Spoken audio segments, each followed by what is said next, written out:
अस्सलामुअलैकुम मेरे प्यारे प्यारे व्यूवर्स को मेरा प्यार भरा सलाम। मैं हूँ हफ्सा फरीद और आप देख रहे हैं मेरा YouTube channel Hafsa Farid cooking. उम्मीद करती हूँ आप सब खैरियत से होंगे, खुशबाश होंगे। आज की रेसिपी हमेशा की तरह बहुत ही यूनिक और मज़ेदार होने जा रही है। आज मैं आपको बताऊंगी कि अगर दूध अचानक से ख़राब हो गया है और आप परेशान हैं कि अब हम क्या करें, तो परेशान होने की बिल्कुल ज़रूरत नहीं है। आज मैं आपके लिए यूट्यूब पर पहली बार ऐसी वीडियो लेके आई हूँ जिससे आपकी तमाम परेशानी फटाफट दूर हो जाएगी। ख़राब दूध से हम बनाने जा रहे हैं बहुत ही मज़े की और बहुत ही यूनिक रेसिपी और बहुत ही कम इंग्रेडिएंट्स इसके अंदर ऐड करूँगी। तो आपने भी वीडियो को एंड तक वॉच करना है और स्टेप बाय स्टेप इस वीडियो को देखना है। और मैं ऐसी ट्रिक्स और ट्रिप्स भी बताऊँगी जो आपको आज तक किसी ने नहीं बताया। तो चलिए बनाना शुरू करते हैं। बिस्मिल्लाहिर्रहमानिर्रहीम। यहाँ पर मेरे पास 1 किलो दूध था।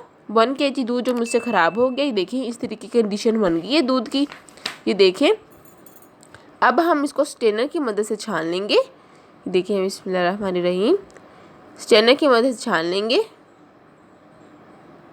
अच्छी तरीके से हम बर्तन साफ़ कर लेते हैं। तो ये देखिए मैंने स्ट्रेनर की मदद से सारा अच्छी तरह से छान लिया है। चलें जी, अब हम लेते हैं एक प्यारी सी कढ़ाई और इसके अंदर ये डाल देंगे। अब हम नेक्स्ट स्टेप की तरफ आते हैं। तो अब यहाँ पर हम डालेंगे 1 कप दूध। देखें ये डाल देते हैं। फ्लेम ऑन कर देंगे, लो टू मीडियम फ्लेम होना चाहिए।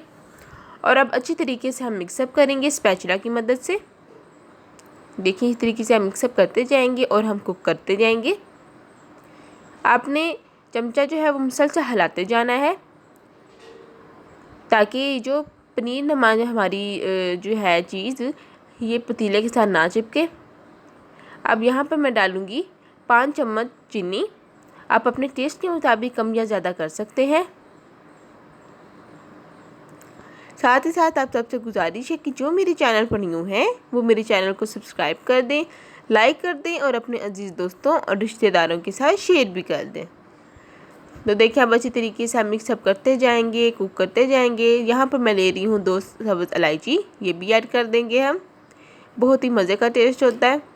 साथ ही यहाँ पर मैं बादाम ऐड कर रही हूँ जिन्हें मैंने देखिए क्रंच कर लिया था। अब हम अच्छी तरीके से मिक्सअप करेंगे, दोबारा से मिक्सअप करेंगे।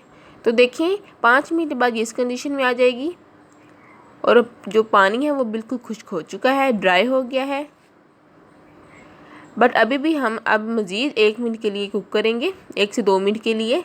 अब हम हाई फ्लेम पर कुक करेंगे तब तक जब तक ये अपना ऑयल जो है अपने अंदर का वो छोड़ ना दे। तो देखें बिस्मिल्लाहिर्रहमानिर्रहीम, अब हम डिश आउट कर रहे हैं। कितने मज़े की हमारी जो है कलाकंद बन के रेडी हुई है। और देखिए मैंने इसके अंदर कोई इंग्रेडिएंट्स ऐड नहीं किया, सिर्फ सब्ज़ इलायची ऐड की है और शुगर ऐड किया और 1 कप दूध। बस ये 3 इंग्रेडिएंट्स ऐड किए और इतने मज़े की हमारी कलाकंद बन के रेडी हो गई है। अब आपने करना क्या है, आपने अच्छी तरीके से स्पैचुला की मदद से पुशअप करना है। देखिए अच्छी तरीके से आपने पुशअप करना है। पुशअप करने के बाद आपने बादाम के साथ गार्निश करना है। ये देखिए मैंने पुशअप कर लिया है। अब बादाम के साथ गार्निश करेंगे। अब ये स्टेप आपको क्यों बता रही हूँ ये आपको आगे चल के बताती हूँ। अब बादाम के साथ गार्निश करने के बाद हम फ्रिज में रख देंगे तकरीबन 5 से 10 मिनट के लिए, जब तक ठंडा ना हो जाए। तो देखिए 5 से 10 मिनट हो चुके हैं। अब मैं कटिंग करके दिखाती हूँ आपको। बिस्मिल्लाहिर्रहमानिर्रहीम। देखिए अब हम कटिंग करते हैं। कितने मज़े की बन रही है, कितने मज़े की दानेदार हमारी कलाकंद बन के रेडी हुई है। आप भी ज़रूर ट्राई कीजिएगा। ट्राई करके मुझे बताइएगा कि आपकी कलाकंद कैसी बनी। अच्छी तरीके से हम कटिंग करेंगे और ये आपको मैं दिखाती हूँ निकाल के। ये देखिए बिस्मिल्लाहिर्रहमानिर्रहीम। देखिए माशाल्लाह सुभान अल्लाह, बिल्कुल बेकरी जैसी हमारी कलाकंद बन के रेडी हुई है और लग ही नहीं रहा कि हमने ख़राब दूध से बनाई है। कितने मज़े की देखें ये बन के रेडी हो गई है। बिल्कुल बर्फ़ी जैसा इसका टेक्सचर है। तो जाइए अपने किचन में और इस रेसिपी को ज़रूर ट्राई कीजिएगा कि आपको मेरी रेसिपी कैसी लगी। फिर मिलूँगी एक नई मज़ेदार और इस तरह की यूनिक रेसिपी के साथ। तब तक हफ्सा फरीद को दें इजाज़त। अल्लाह हाफिज़।